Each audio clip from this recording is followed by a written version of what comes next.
Everyone. So this is our elite storm chaser, Tim Lawson, and he is on I-40 near Oklahoma City. He is headed toward Chickasha.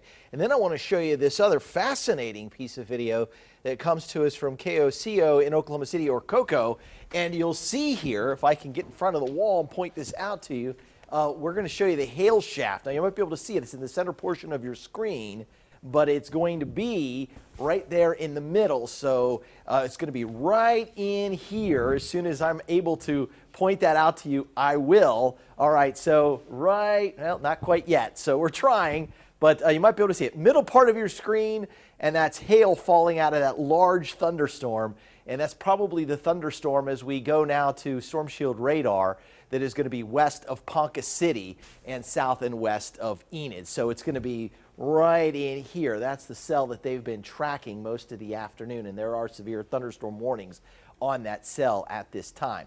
Meantime, we continue to have this large threat of severe weather with enhanced severe weather threats from Tulsa to the east all the way into northwest Arkansas, Tulsa west of Oklahoma City. That is a moderate risk of severe weather. So those strong thunderstorms continue out there to the west. We're going to go over to meteorologist Taft Price. And Taft, looking at that large, powerful storm out in north central Oklahoma. Boy, some big hail visible from that vantage point. Yeah, that's right. We have seen quite a bit of severe weather out in parts of northwestern Oklahoma up into southern Kansas, also southwestern Oklahoma now getting in on the act. Brett, I want to take a look at this strong storm down here in Tillman County. They just dropped a tornado warning off of this right around the Frederick area, and I've sliced right through this storm on the analyzer, and you can see this storm running at about 48 to 50,000 feet, and we're seeing some hail over 2 inches in diameter that's being lofted up into this storm as it moves on into areas of southwestern Oklahoma. Again, right over the Snyder area and Frederick. They did have that tornado warning, now a severe thunderstorm warning. It looks like just a sign of things to come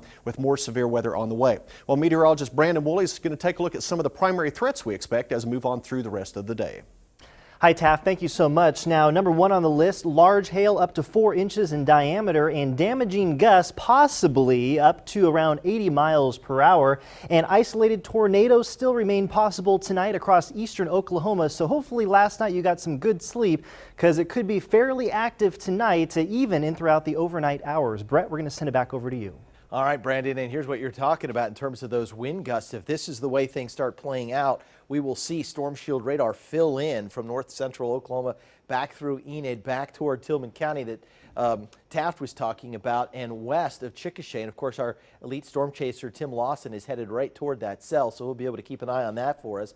Another chaser of ours, Derek Massagale, up here near Stillwater, close to Guthrie, and he is watching that storm out of Enid. Now I'm going to play this out, and you'll notice it moves into the Tulsa area about 9:30. So the leading edge of this, say about 5 minutes before these storms arrive, there might be some very strong wind that just gushes out of these thunderstorms. And we might get those wind gusts that Brandon talked about, close to 80 miles an hour. Could be 60, 70 miles an hour, but we'll likely have severe thunderstorm warnings along this line, if not an isolated tornado warning later on tonight. And that's why the tornado watch goes until midnight, and then it finally moves into northwest Arkansas after midnight tonight, but still booming in Tahlequah, Stigler, and Poto, just getting into some of those feisty thunderstorms in LaFleur County.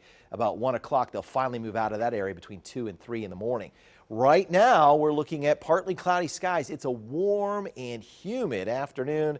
We've reached our forecasted daytime high of 83 degrees. Southeast winds at 18 miles an hour right now, and a very just juicy atmosphere out there. The dew point currently at 69. That's a lot of juice in the atmosphere.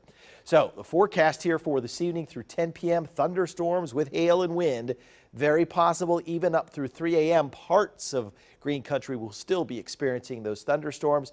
We'll be clearing off around 7 a.m., 61 degrees, and then noontime tomorrow, 74. Sunny finish to the day tomorrow.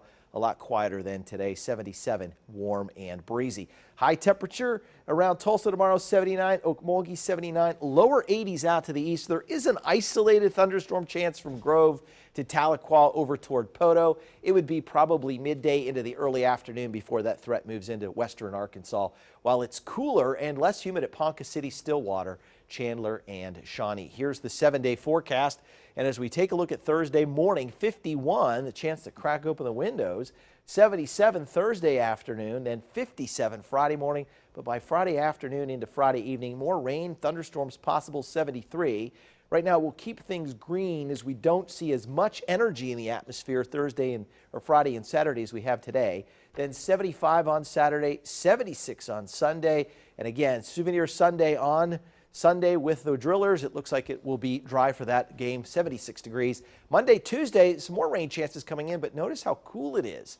50s in the morning with daytime highs in the 70s. And of course,